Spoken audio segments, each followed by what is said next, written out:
राधे राधे दोस्तों, कैसे हैं आप सब। उम्मीद है अच्छे होंगे। मैं भी बहुत बढ़िया हूँ। स्वागत है आपका आपके अपने यूट्यूब चैनल में स्टार्ट विद आदित्य में। दोस्तों, हमारे यूजीसी नेट पेपर 1 की पीवाईक्यू की सीरीज़ चल रही है।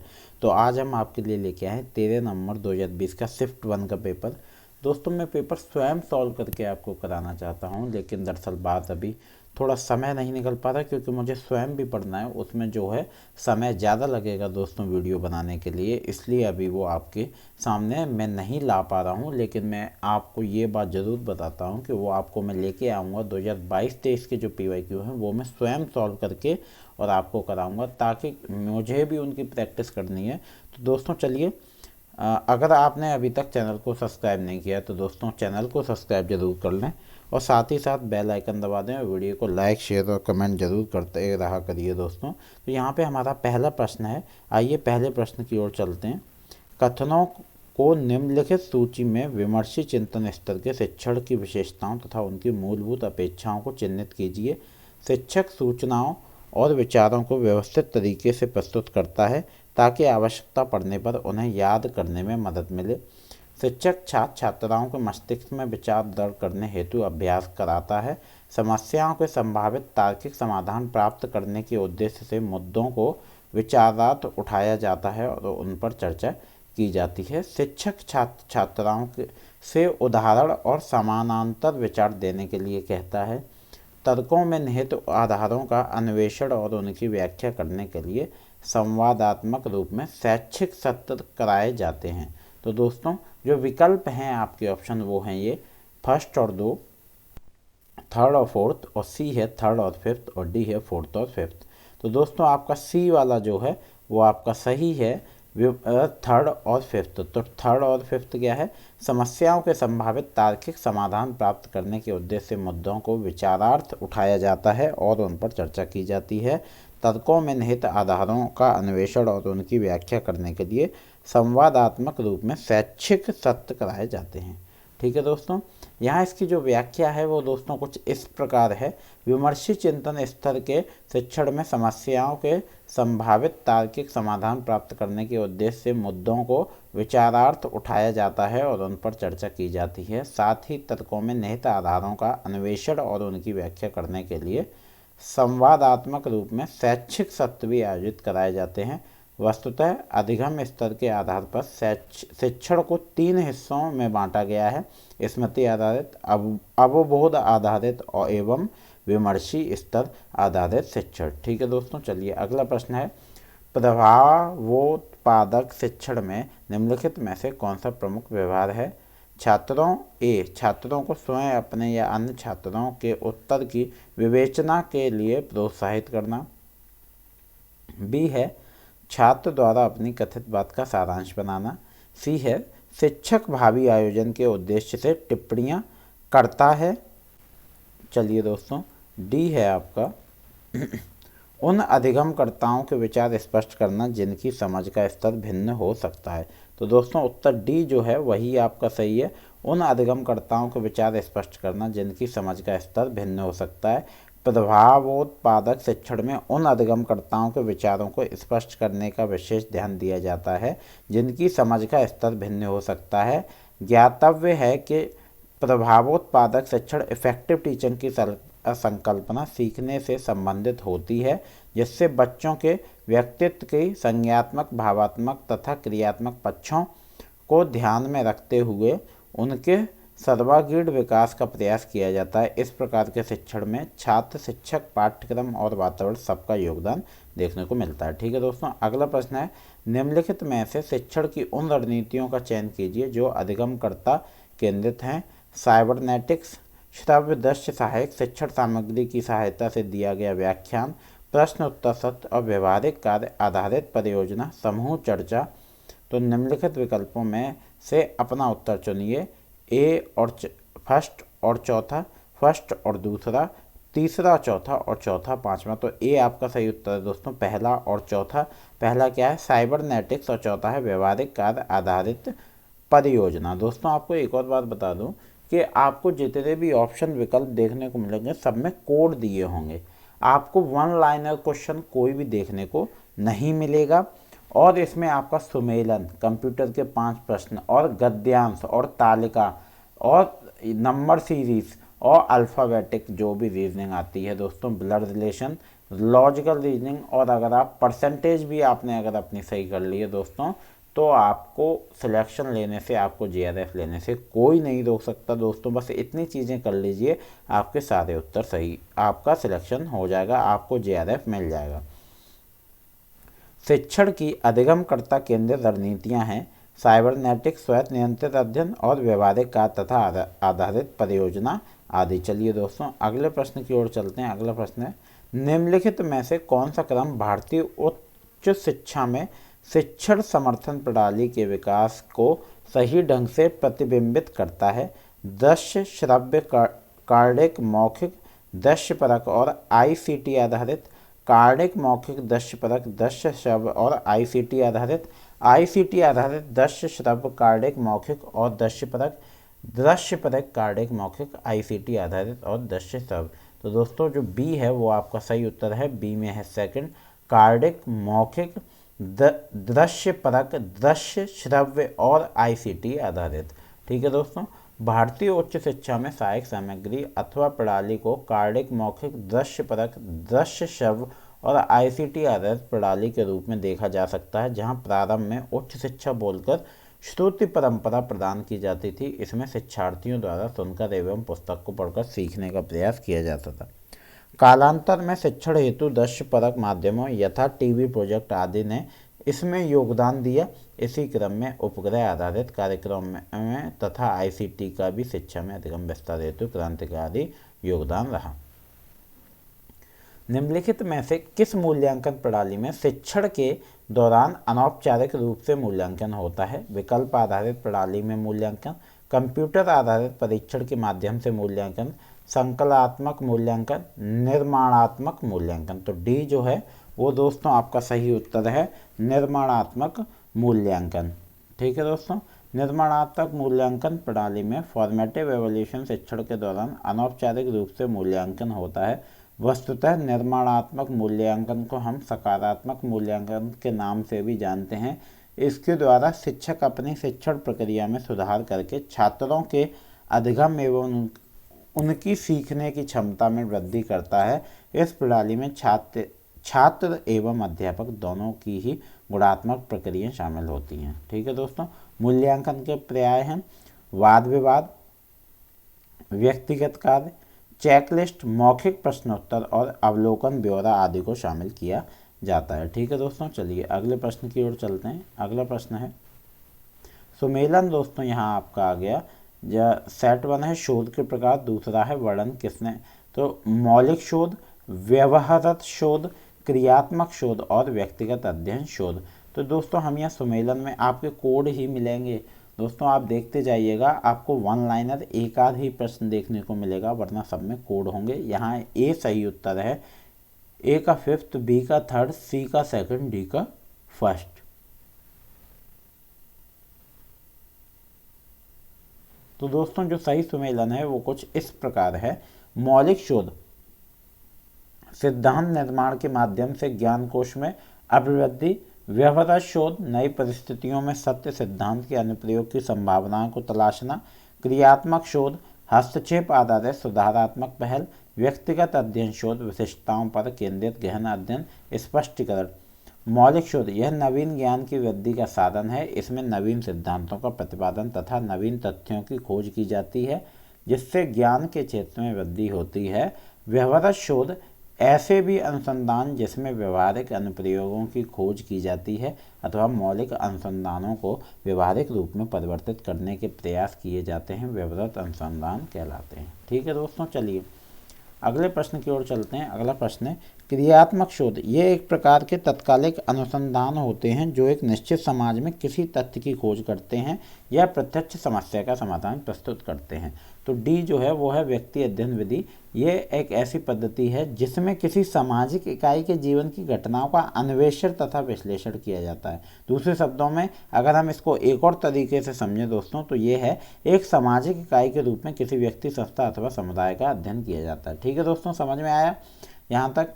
आपको बस ये जो मैं पढ़ रहा हूँ ना, आपको सिर्फ सुनना नहीं है, आपको समझना भी है। निम्नलिखित में से किस शोध विधि में चर परिवर्त में हेरफेर, मैनिपुलेशन और नियंत्रण तथा प्रतिदर्श का यादृच्छिकरण दो मुख्य अपेक्षा हैं? कार्योत्तर शोध, वर्णनात्मक शोध, व्यष्टि अध्ययन और प्रयोगात्मक शोध। तो डी जो है वो दोस्तों आपका सही उत्तर है, प्रयोगात्मक शोध।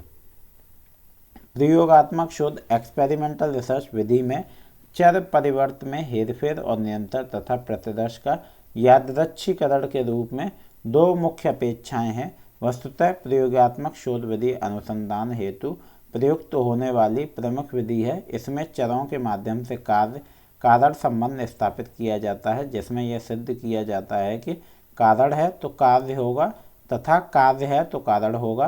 प्रयोगात्मक अनुसंधान की चार प्रमुख विशेषताएं हैं: नियंत्रण कंट्रोल, जोड़ तोड़ मैनिपुलेशन, अवलोकन ऑब्जर्वेशन, पुनरावृत्ति रेप्लिकेशन। निम्नलिखित में से किस क्रम में मात्रात्मक प्रतिमान पैराडाइम का उपयोग करते हुए शोध के चरणों को सही ढंग से दर्शाया गया है? परिकल्पना का निर्माण, परिकल्पना परीक्षण निष्कर्ष और प्रतिवेदन लेखन।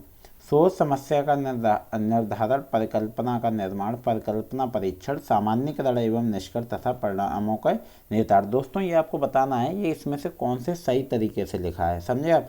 जैसे ये क्या देते हैं, सबसे पहले हम क्या होगा, उसके बाद क्या करेंगे, उसके बाद क्या होगा, तो ये यहाँ पे डिसऑर्डर में लिख देते हैं। हमें ऑर्डर में पता करना होता है कि सही क्रम क्या होगा इसका, ठीक है। ऑप्शन वही रहेंगे बार बार, बस आगे पीछे ऊपर नीचे करते हैं, तो हमें बताना होगा इसका सही क्रम क्या है। समस्या की पहचान, प्रतिदर्श का चयन, शोध अभिकल्प को विकसित करना और फील्ड वर्क। दोस्तों यहाँ पहचान में ये एक डंडा हट जाएगा, ये मिस्टेक है। समस्या को परिभाषित करना, संबंधित अध्ययनों का सर्वेक्षण, प्रतिदर्श, प्रतिचयन, पद्धतों का संग्रहण और पद्धतों का विश्लेषण। तो बी जो है वो दोस्तों आपका सही उत्तर है, शोध समस्या का निर्धारण, परिकल्पना का निर्माण, परिकल्पना परीक्षण, सामान्यीकरण एवं निष्कर्ष तथा परिणामों का निहितार्थ। चलिए दोस्तों अगले प्रश्न की ओर चलते हैं। अगला प्रश्न है,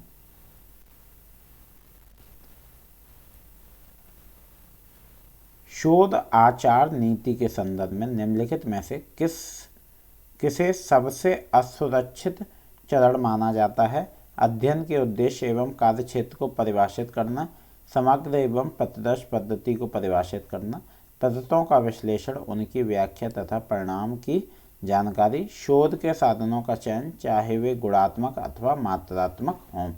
तो सी जो है वो दोस्तों आपका सही उत्तर है, पद्धतों का विश्लेषण, उनकी व्याख्या तथा परिणाम की जानकारी। शोध आचार नीति रिसर्च एथिक्स के संदर्भ में निम्नलिखित का वो सबसे अधिक असुरक्षित चरण माना जाता है?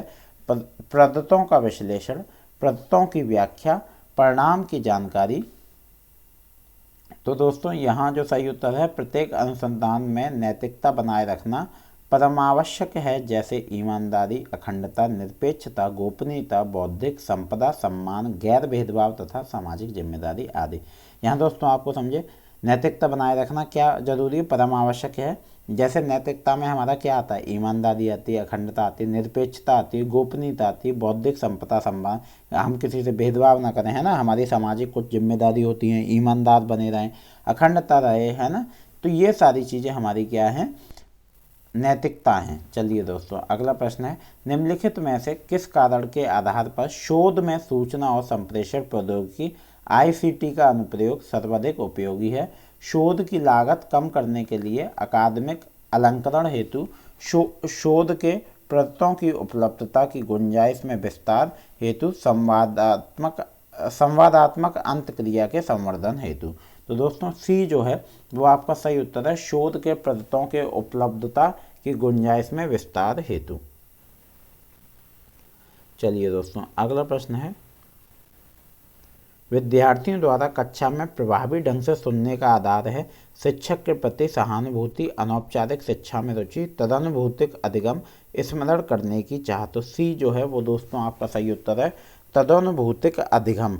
सी आपका एकदम सही उत्तर है। चलिए दोस्तों अगले प्रश्न की ओर चलते हैं। अगला प्रश्न है, विद्यार्थियों द्वारा कक्षा में प्रभावी ढंग से सुनने का आधार तदनुभूतिक अधिगम एम्पैथेटिक लर्निंग है। तदनुभूतिक अधिगम से तात्पर्य कक्षा शिक्षण के दौरान अध्यापक तथा छात्र के मध्य भावनात्मक जुड़ाव होना है, जहां छात्र चैतन्य होकर दिए गए संदेश को सुनता है तथा उसके प्रति उत्तरदायी होता है। इसे एक्टिव लिसनिंग अथवा चालू संस्मरण भी कहते हैं। संचारित संदेश को माना जाता है सामाजिक उत्पाद, गैर प्राकृतिक उत्पाद, अलिखित स्पिन ऑफ उत्पाद, टेक्नो उत्पाद। तो ये जो है वो दोस्तों आपका सही उत्तर है सामाजिक उत्पाद। संचारित संदेश कम्युनिकेटेड मैसेज के सामाजिक उत्पाद सोशल प्रोडक्ट माना जाता है। ज्ञातव्य है कि किसी जानकारी, भाव या अभिव्यक्ति का आदान प्रदान संचार कहलाता है। जब यही संदेश समाज के अधिकतम लोगों तक पहुंच बना लेता है तो ऐसे संदेश संचारित संदेश के अंतर्गत आते हैं, क्योंकि ये संचारित संदेश समाज के बहुसंख्यक वर्ग का प्रतिनिधित्व करते हैं। अतः संचारित संदेश सामाजिक उत्पाद सोशल प्रोडक्ट कहलाते हैं। चलिए दोस्तों अगले प्रश्न की ओर चलते हैं। अगला प्रश्न है आपका, यहाँ देखिए संदेश व्यक्ति व्यक्ति व्यक्ति है ना, तो ये देखिए चारों ओर आपका संदेश घूम जाता है ना, व्यक्तियों के द्वारा इधर उधर एक दूसरे से ट्रांसफर होता रहता है। कक्षागत संप्रेषण में अर्थगत शोर को सीमित किया जा सकता है, किसके उपयोग से बचकर? संवाद, घिसी-पिटी शब्दावली, गैर शाब्दिक संकेत और मल्टीमीडिया। तो बी जो है दोस्तों वो आपका सही उत्तर है, घिसी-पिटी शब्दावली। कक्षा का संप्रेषण में अर्थगत शोर को घिसी-पिटी शब्दावली के उपयोग से बचकर सीमित किया जा सकता है। घिसी-पिटी शब्दावली कक्षा संप्रेषण में एक बाधा है जो अर्थगत शोर को बढ़ावा देती है। कक्षागत संप्रेषण के संदर्भ में अर्थगत शोर सिमेंटिक नॉइज संदेश के प्रसारण में आने वाला व्यवधान है, जो संदेश में प्रयुक्त शब्दों, वाक्यों या प्रतीकों में अस्पष्टता के कारण संदेश की व्याख्या में हस्तक्षेप करता है। चलिए दोस्तों अगले प्रश्न की ओर चलते हैं। कक्षा संप्रेषण के अंतर्गत अवरोधों को दूर करने के लिए निम्नांकित में से कौन उपयोगी है? शब्द डंबर के स्तर की पहचान करना, अपरिचित शब्दों का उपयोग, विद्यार्थियों के शब्द ज्ञान की अनदेखी करना, खंडित वाक्य, वाणी में उतार चढ़ाव, भाषण को प्रासंगिक बनाना। नीचे दिए गए विकल्पों में से सही उत्तर चुनिए। 1, 2, 3, 2, 3 और 4, 3, 4 और 6 और 1, 5 और 6। तो दोस्तों जो सही उत्तर है आपका वो है 1, 5 और 6। तो शब्द डंबर के स्तर की पहचान करना, कक्षा संप्रेषण के अंतर्गत अवरोधों को दूर करने के लिए निम्नांकित में से कौन उपयोगी है? शब्द डंबर के स्तर की पहचान करना, और है आपका वाणी में उतार चढ़ाव, और है आपका भाषण को प्रासंगिक बनाना। ठीक है दोस्तों, चलिए अगले प्रश्न की ओर चलते हैं। अगला प्रश्न है आपका, अभिकथन और तर्क आ गए, असर्शन और रीजन। तो दोस्तों इनके जो ऑप्शन हैं वो हमेशा सही एक समान रहते हैं। हास और परिहास के साथ वाक कौशल का संप्रेषण को सम्मोहक बनाता है।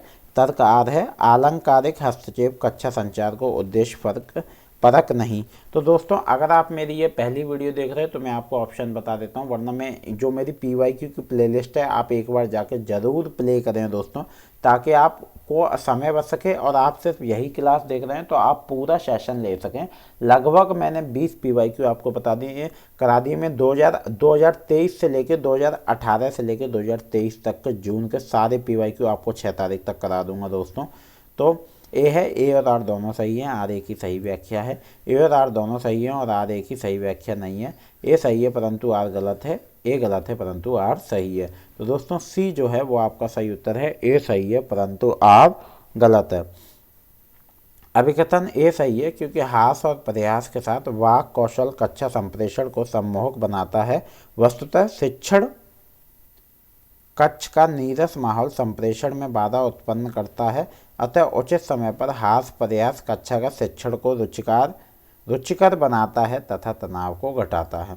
अभिकथन है दोस्तों में कहा गया है कि आलंकारिक हस्तक्षेप कक्षा संचार के उद्देश्य परक नहीं बनाते, जबकि वास्तविकता यह है कि कक्षा के शिक्षण में समय समय पर कक्षा विषय की मांग के अनुसार आलंकारिक हस्तक्षेप से कक्षा संचार सफल होता है तथा संचार के उद्देश्य पर परक बनाता है। निम्नलिखित श्रृंखला, दोस्तों आपकी नंबर सीरीज आ गई। निम्नलिखित श्रृंखला में अगली दो संख्या क्या होंगी? तो दोस्तों यहाँ पे 1, 4, 3, 16 और 5, 36 तो यहाँ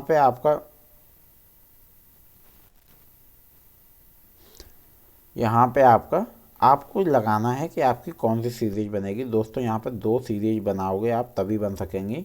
1, 3, 4, 16 ऐसे करके आप बनाओगे तो आप अंदाज़ा लगाइए कि क्या बन सकता है। आइए आगे चलते हैं और देखते हैं कि इनके ऑप्शन क्या हैं। ठीक है दोस्तों, चलिए इनके ऑप्शन हैं दोस्तों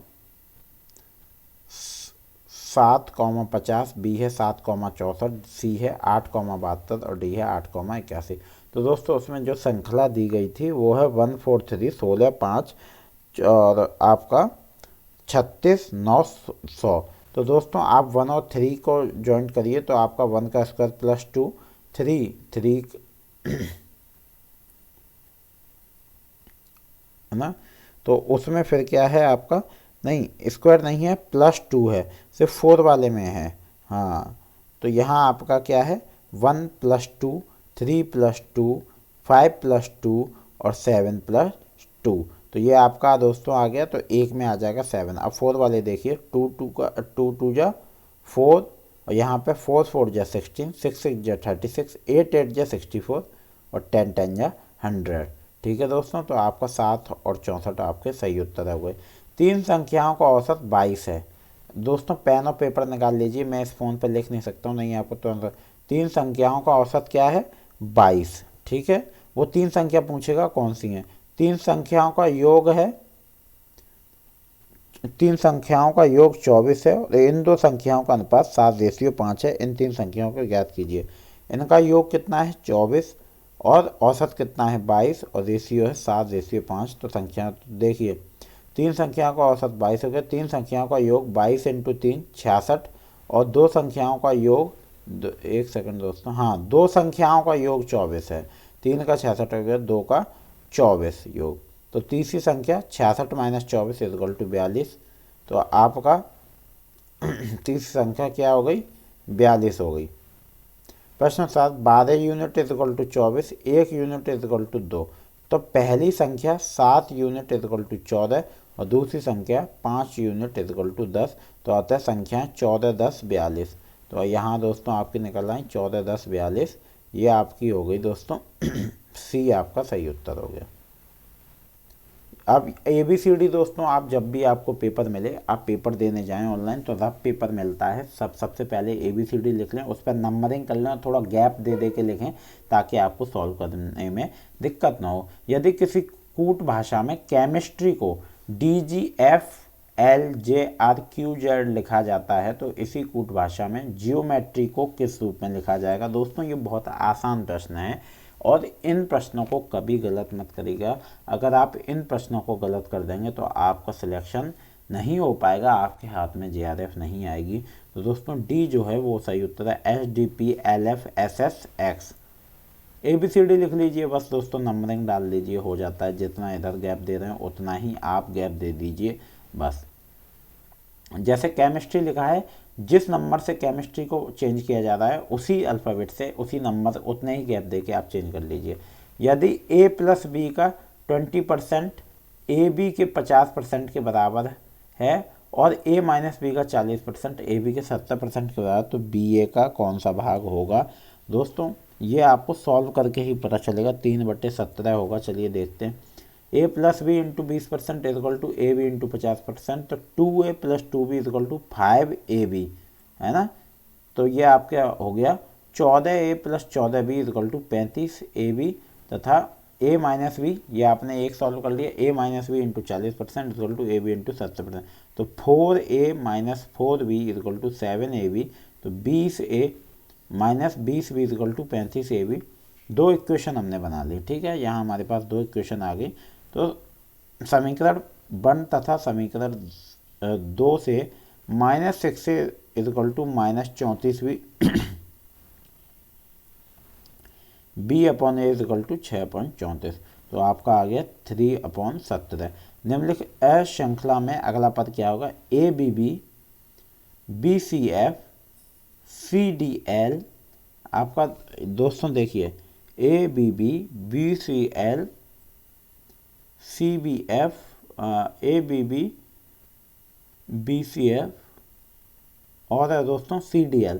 तो अगला प्रश्न क्या होगा, DET। आइए जानते हैं कैसे होता है। देखिए ABB +1 हाँ, यहाँ पे BCF है, तो यहाँ पे इन्होंने क्या किया, A+1 B के +C, और जो B था उसकी जगह क्या कर दिया, डायरेक्ट F आ गया। तो हमने यहाँ पे ABCDEF है ना, तो यहाँ F आ गया, हमने क्या कर दिया, +4 कर दिया तो F आ गया है ना। अब BCFCDL, तो यहाँ पे +1 कर दिया, ये भी +1 कर दिया, यहाँ पे +6 कर दिए तो L आ गया। तो जब वहाँ पे +1 +2 बढ़ा दो तो यहाँ पे 6 थे, यहाँ पे 8 हो जाएगा, तो आपका आ जाएगा DET। नीचे दिए गए 4 विकल्पों में से कौन सा अन्य 3 श्रेणियों से संबंधित नहीं। आइए दोस्तों देखते हैं। तांत्रिका विज्ञानी हृदय रोग विशेषज्ञ, क्रीमियारगर स्त्री रोग विशेषज्ञ, स्त्री रोग विशेषज्ञ गायनेकोलॉजिस्ट, हृदय रोग विशेषज्ञ कार्डियोलॉजिस्ट, क्रीमियागर अल्केमिस्ट और तांत्रिका विज्ञानी न्यूरोलॉजिस्ट। तो सी जो है वो आपका है क्रीमियागर दोस्तों। तांत्रिका विज्ञानी हृदय रोग विशेषज्ञ तथा स्त्री रोग विशेषज्ञ तीनों ही मानव शरीर के अलग अलग भागों का विशेषज्ञ है, जबकि क्रीमियागर रसायनविद इससे भिन्न है। तर्क वाक्य सभी भारतीय चावल का सेवन करते हैं और कुछ भारतीय चावल का सेवन करते हैं, किसका एक उदाहरण है, उपाश्रयण, विपरीतार्थक शब्द, विरोधाभास और उप विपरीतार्थक शब्द। तो दोस्तों ए जो है वो आपका सही उत्तर है, वो है उपाश्रयण। ठीक है दोस्तों। तर्कवाक सभी भारतीय चावल का सेवन करते हैं और कुछ भारतीय चावल का सेवन करते हैं, यह तर्कवाक उपाश्रयण सब अल्टरनेशन का उदाहरण है।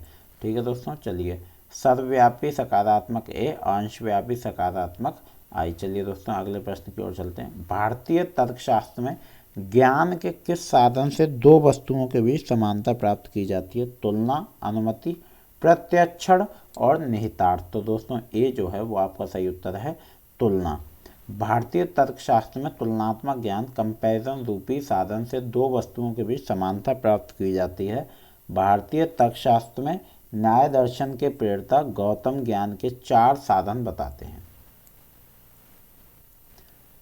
पहला है प्रत्यक्ष परसेप्शन, दूसरा अनुमान इन्फेरेंस, और उपमान तुलना कंपैरिजन, और शब्द है वर्ड।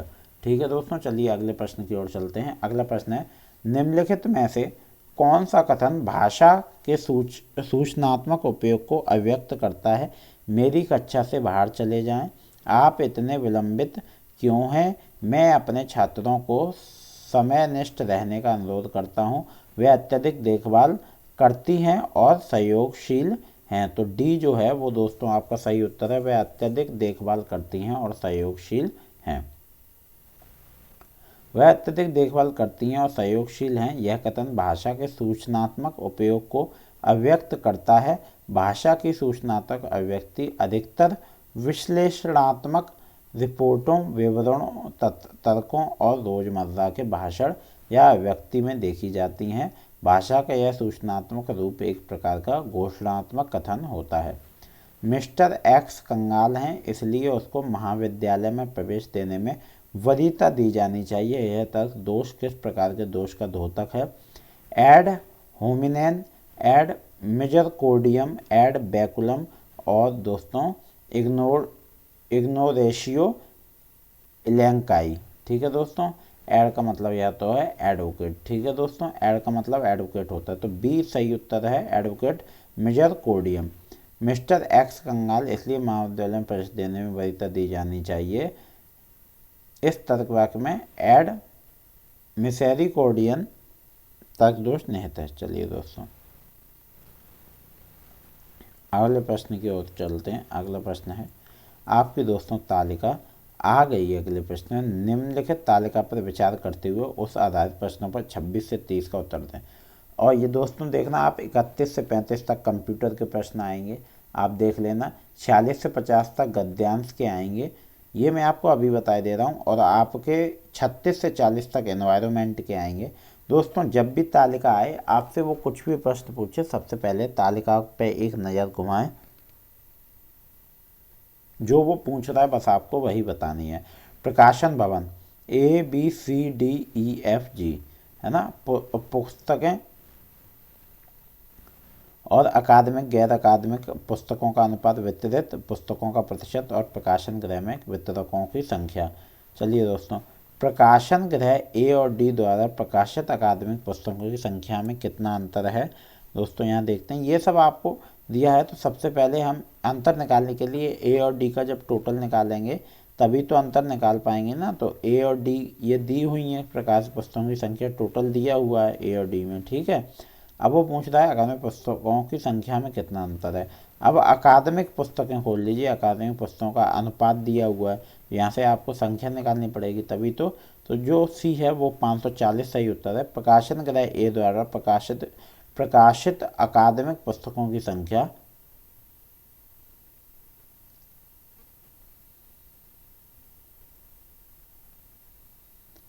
28,200 गुणा 7/10। ये हमारा क्या है, रेशियो दिया था 7/10, 7/10। तो अनुपात, इसको बट्टे में लिख लेते हैं, अपॉन में, डिवाइड में, 7/10 इक्वल टू 19,740। प्रकाशन गृह डी द्वारा प्रकाशित अकादमिक पुस्तकों की संख्या 31,200 इंटू 8/13 इक्वल टू 19,200।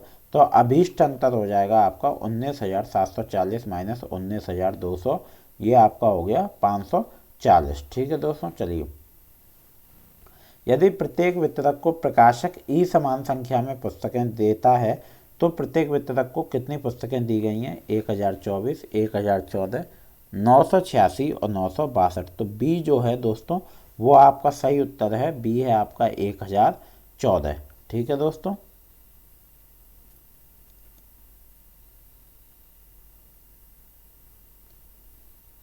आइए जानते हैं कि बी कैसे सही उत्तर है।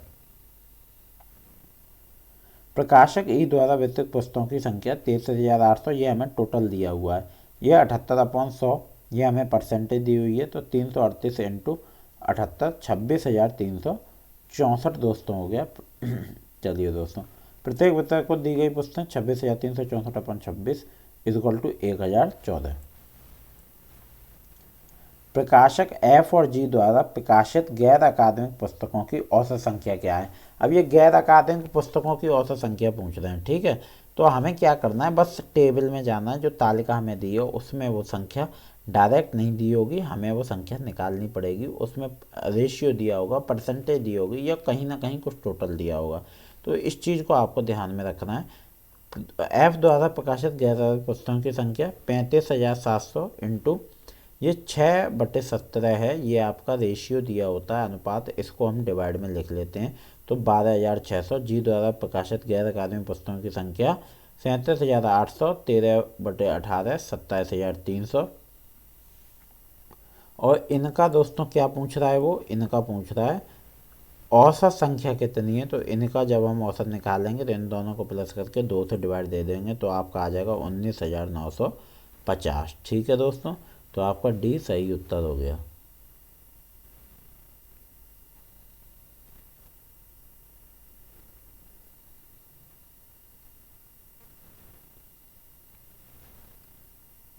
चलिए दोस्तों, अगला प्रश्न है, यदि प्रकाशन डी, ई और एफ द्वारा प्रकाशित पुस्तकों की कुल संख्या में 20% की वृद्धि होती है और शेष प्रकाशकों की पुस्तकों में 20% की कमी होती है तो सभी प्रकाशकों द्वारा प्रकाशित पुस्तकों का औसत कितना होगा।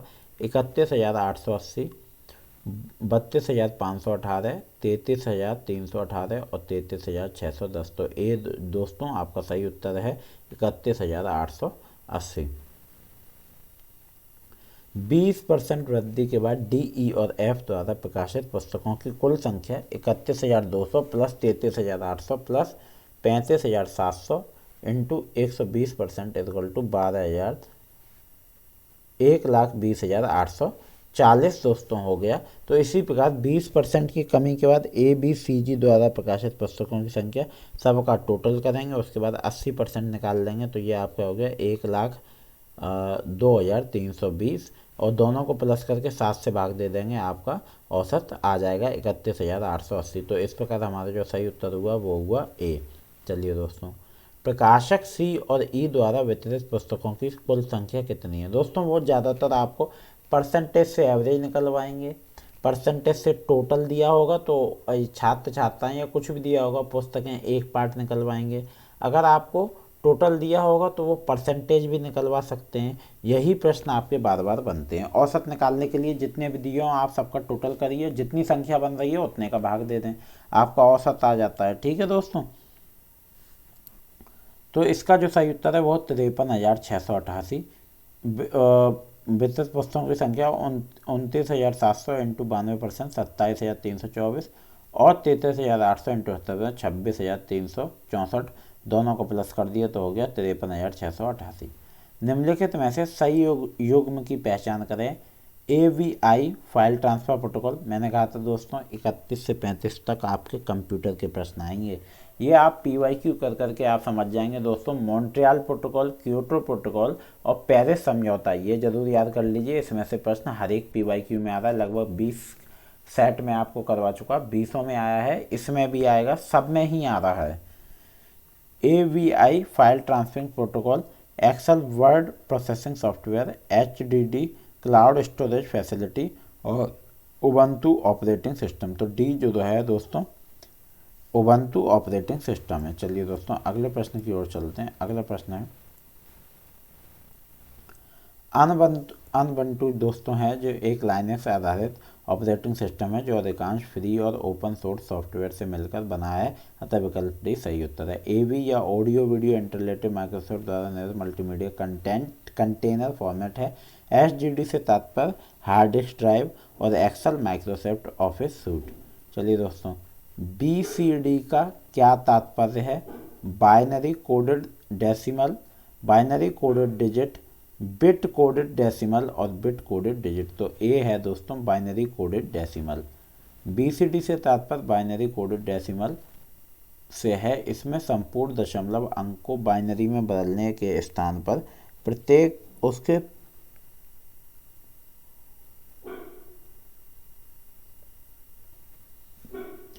उसके प्रत्येक अंक को 4 बिट के बाइनरी तुल्यांक बाइनरी रेटिंग से प्रतिस्थापित कर दिया जाता है।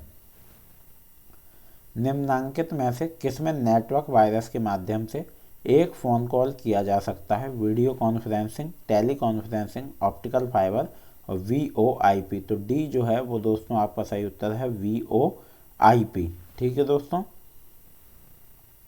नेटवर्क वायरस के माध्यम से फ़ोन कॉल करने हेतु VoIP का प्रयोग किया जाता है। VoIP यानी voice over internet protocol IP आधारित तकनीक है। ठीक है दोस्तों, ये क्वेश्चन भी दोस्तों आपका पहले आ चुका है, मैं PYQ में करा चुका हूँ।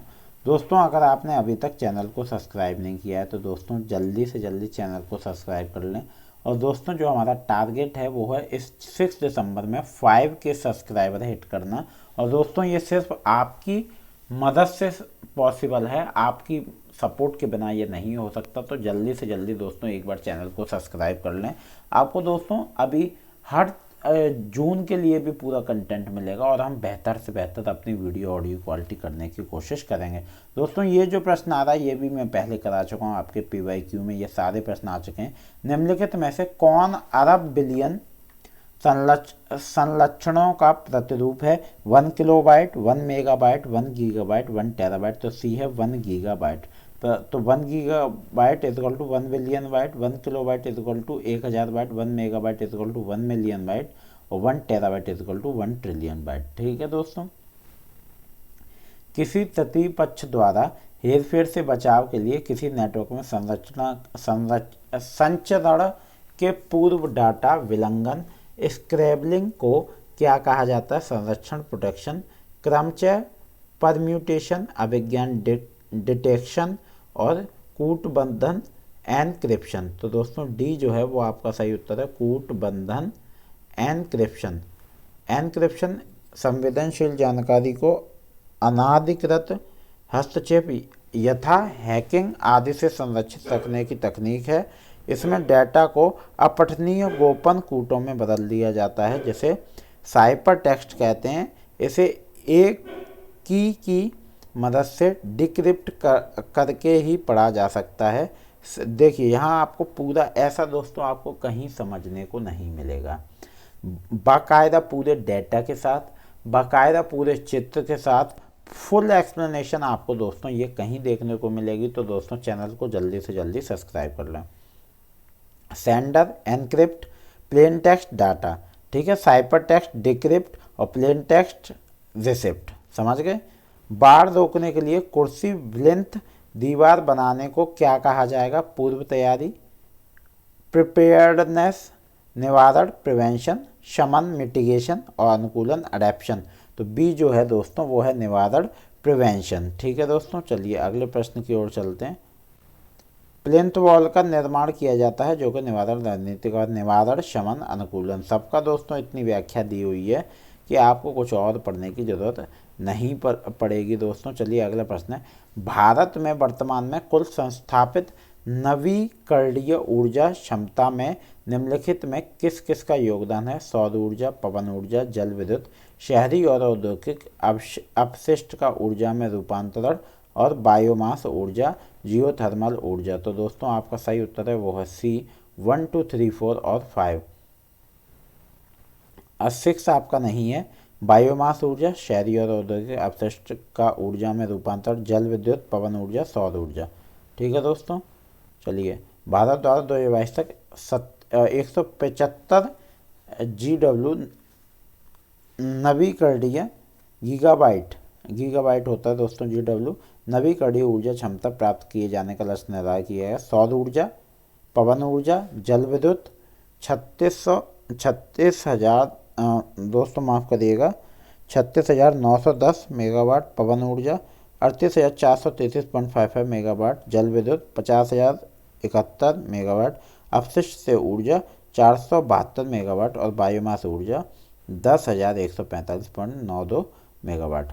चलिए दोस्तों, वायु में कणाकार पदार्थ की उस उपस्थिति का मानव स्वास्थ्य पर सर्वाधिक प्रासंगिक प्रभाव निम्नलिखित में से कौन सा है? रक्त निर्माण क्षतिग्रस्तता, छाती में जकड़न, श्वास संबंधी रोगों का बढ़ना, सरदर्द और रक्तचाप स्तर में वृद्धि। तो सी जो है तो वो दोस्तों आपका सही उत्तर है, श्वास संबंधी रोगों का बढ़ना।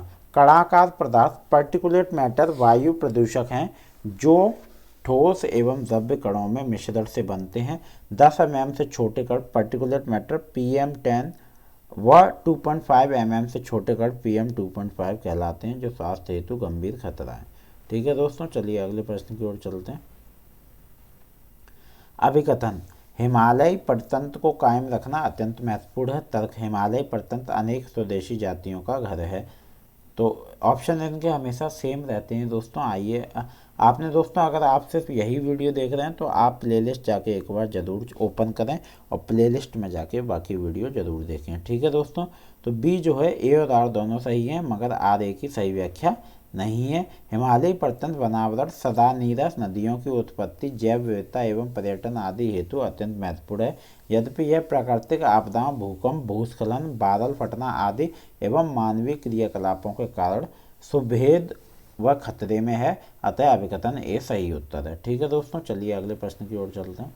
विकासशील देशों में नगरीय ठोस उपवर्ज्य की संरचना में खाद्य अपवर्ज्य के अंश की प्ररूपी सीमा क्या है? 10 से 15%, 20 से 30%, 25 से 35%, 40% से अधिक। तो डी जो है वो दोस्तों आपका सही उत्तर है 40% से अधिक। विश्व भर में प्रतिवर्ष 2.10 बिलियन टन म्यूनिसिपल अपशिष्ट निक्षेपित होता है।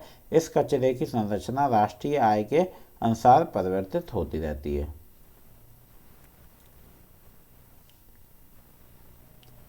चलिए दोस्तों अगले प्रश्न की ओर चलते हैं।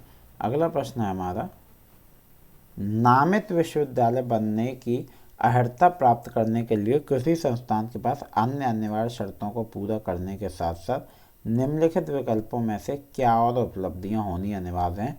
प्रति संकाय में प्रतिवर्ष समकक्षी पुनरीक्षित अथवा SCOPUS जनरल में कम से कम 2 शोध का प्रकाशन होना, प्रति संकाय में प्रतिवर्ष समकक्षी पुनरीक्षित अथवा SCOPUS जनरल में कम से कम 5 शोध का प्रकाशन होना, प्रतिसंकाय में प्रतिवर्ष समकक्षी पुनरीक्षित अथवा SCOPUS WOS जर्नल में कम से कम एक शोध का प्रकाशन होना। प्रतिसंकाय में प्रतिवर्ष समकक्षी पुनरीक्षित अथवा SCOPUS WOS जर्नल में कम से कम 3 शोध का प्रकाशन होना। तो ए आपका सही उत्तर है दोस्तों। प्रतिसंकाय में प्रतिवर्ष समकक्षी पुनरीक्षित अथवा SCOPUS WOS जर्नल में कम से कम 2 शोध का प्रकाशन होना। ठीक है दोस्तों। चलिए अगला प्रश्न है, भारत सरकार की निम्नलिखित किस योजना का उद्देश्य नवोन्मेषी अनुसंधान परियोजना को समर्थन देना है जो सामाजिक रूप से प्रासंगिक, स्थानीय आवश्यकता अनुरूप, राष्ट्रीय दृष्टि से महत्वपूर्ण तथा वैश्विक महत्व की हो। SPARC, STRIDE, IMPRIASS, STARS। तो बी जो है दोस्तों वो सही उत्तर है, STRIDE। STRIDE scheme for trans disciplinary research for India developing economy विश्वविद्यालय अनुदान आयोग की पहल है जिसका उद्देश्य प्रश्नगत विशेषताओं के साथ ही ट्रांस डिसिप्लिनरी रिसर्च को बढ़ावा देना है। Spark scheme for promotion of academic and research collaboration का लक्ष्य भारतीय संस्थानों व विश्व के सर्वोत्तम संस्थानों के बीच अकादमिक एवं अनुसंधान सहयोग को सुगम बनाकर भारत के उच्च शिक्षण संस्थान में अनुसंधान परिदृश्य को बेहतर बनाना है। इम्प्रेस योजना का उद्देश्य शासन और समाज पर अधिकतम असर डालने वाले सामाजिक विज्ञान संबंधी अनुसंधान प्रस्तावों की पहचान एवं वित्त पोषण प्रदान करना है। गेट्स व्यवस्था के अनुसार उच्च शिक्षा संबंधी नीतियों का निर्माण निम्न में से किस विभाग द्वारा किया जाना निहित है। शिक्षा, विदेश, वाणिज्य एवं व्यापार और शहरी नियोजन। तो दोस्तों सी आपका सही उत्तर है, वाणिज्य एवं व्यापार। GATS general agreement on trade and service विश्व व्यापार संगठन के अंतर्गत एक संधि है जो वर्ष 1995 में उरुग्वे दौर की वार्ता के पश्चात अस्तित्व में आई। गेट्स व्यवस्था 12 सेवा क्षेत्रों की पहचान करती है। भारत में उच्च शिक्षा के संबंध में नॉलेज कमीशन द्वारा निम्नलिखित में से क्या प्रमुख संतुतियां दी गई हैं। अतिरिक्त विनियामक संस्थानों का होना, निजी विश्वविद्यालयों का बंद किए जाना, उच्च शिक्षा का व्यापक विस्तार, सकारात्मक कार्रवाई पर ध्यान केंद्रित करना, उत्कृष्टता सुनिश्चित करना हेतु प्रयास, उच्च शिक्षा का राष्ट्रीयकरण। नीचे दिए गए विकल्पों में से सही उत्तर का चयन कीजिए। तो 1, 2 और 3, 2, 4, 6, 3, 4, 5 और 5, 4, 5, 6। तो सी है 3, 4 और 5। चलिए दोस्तों अगले प्रश्न की ओर चलते हैं। अगला प्रश्न है,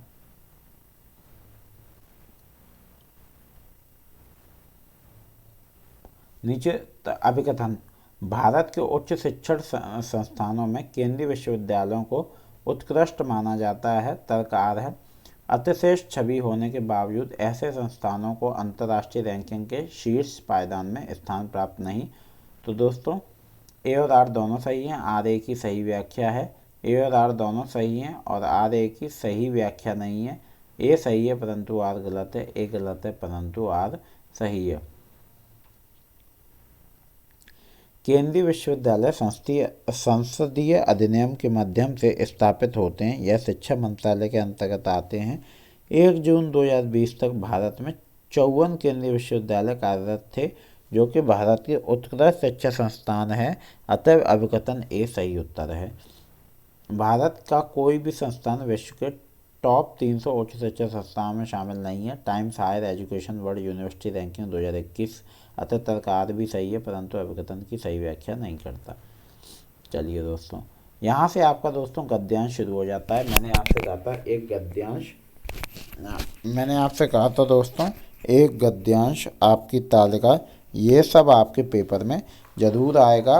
कंप्यूटर के 5 प्रश्न, एनवायरनमेंट के 5 प्रश्न, नंबर सीरीज, अल्फ़ाबेटिकल रीजनिंग, ये सब जरूर आती है दोस्तों आपके।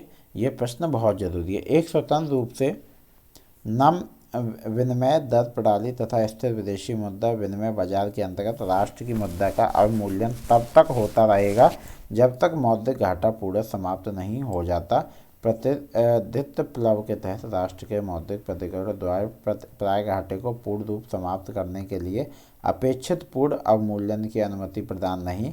विनिमय दर प्रणाली के अंतर्गत विनिमय दर के अवमूल्यन केवल अनुमति संकट सीमाओं के भीतर हो सकता है ताकि भुगतान संतुलन संबंधी अधिकांश समायोजन कहीं से किया जा सके।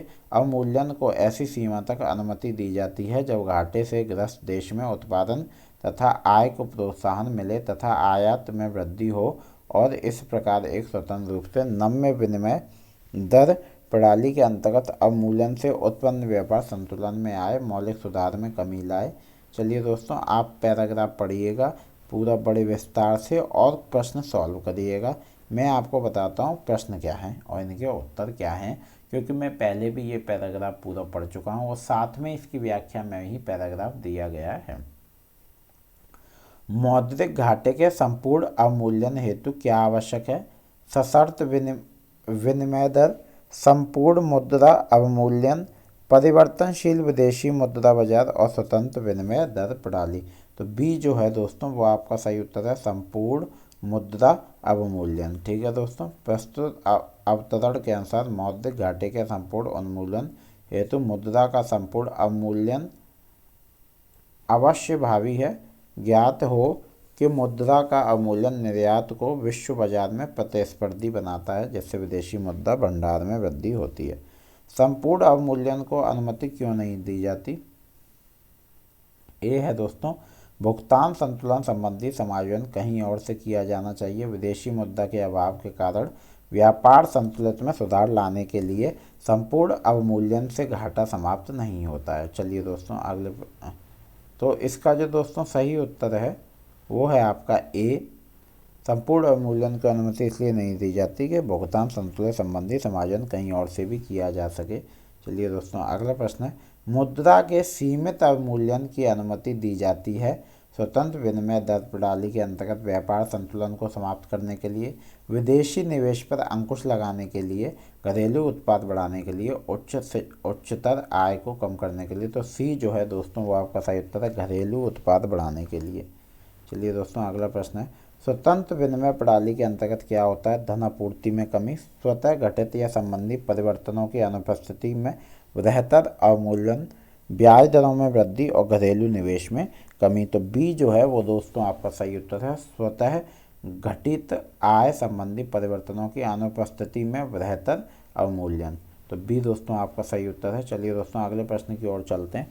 अवतरण के अनुसार भुगतान संतुलन में घाटे के परिमाण स्वरूप होता है। घाटे से ग्रस्त राष्ट्र में मूल्य वृद्धि, आमदनी में स्वतः समायोजन, लाभ की स्थिति में चल रहे राष्ट्रों द्वारा आयत में गिरावट, घाटे से ग्रस्त राष्ट्र के व्यापार संतुलन में सुधार। डी, घाटे से ग्रस्त राष्ट्र के व्यापार संतुलन में सुधार। अवतरण के अनुसार भुगतान संतुलन में घाटे के परिणाम स्वरूप घाटे से ग्रस्त राष्ट्र के व्यापार संतुलन में सुधार आता है। तो दोस्तों यहाँ पे आपका ये हमारा सेट कंप्लीट होता है। आपको डेली दोस्तों मैं 3 से 4 सेट कराऊंगा। 2022-23 के मैं स्वयं सॉल्व करके दोस्तों आपको कराऊंगा, आपको और अच्छे से कराने की कोशिश करूंगा। अभी समय कम है इसलिए मैं आपको जल्दी जल्दी सेट करा रहा हूं ताकि आपका समय बच सके, आपके 6 तारीख तक कंप्लीट हो जाए। उम्मीद है दोस्तों वीडियो आपको अच्छी लगी होगी। दोस्तों अभी तक चैनल सब्सक्राइब नहीं किया है तो एक बार जाकर चैनल को सब्सक्राइब कर लें, साथ में बेल आइकन दबा दें। वीडियो को लाइक शेयर कमेंट जरूर करा करिए दोस्तों। मिलते हैं अगले वीडियो में। राधे राधे, धन्यवाद।